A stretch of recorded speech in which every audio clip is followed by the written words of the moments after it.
One of the major goals of the Educator Summit is to empower teachers and to educate teachers to take back what they've learned in the summit about the events, the history, the people, the legacy of May 4 back into their classrooms and communities.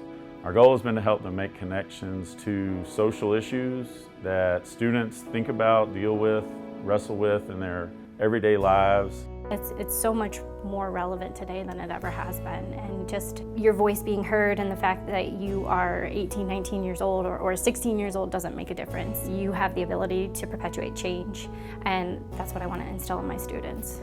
I think the age of the people involved in May 4th is incredibly important because I'm a high school teacher. These victims are not much older than my kids. The students who were protesting on May 4th knew that they had a voice, and they knew they had to use that voice because they couldn't vote at the time. So I think those are the big things I'm going to take, is that my students have a voice too.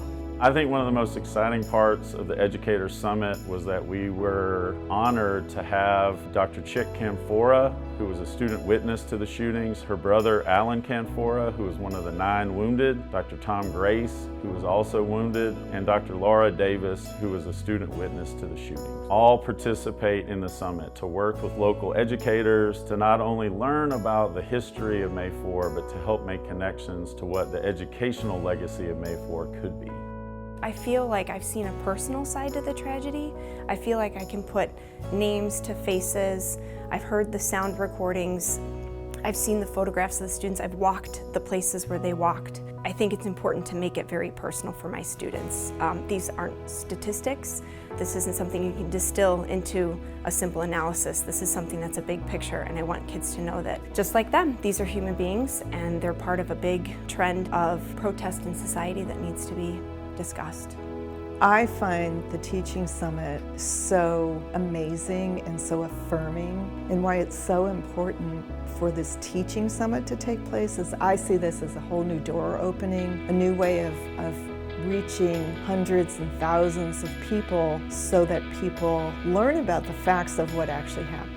This is a timeless story, and it's a timeless experience that happened to a lot of people. People died and people were wounded, and these things are living now, and they will continue to have meaning. They'll continue to have importance.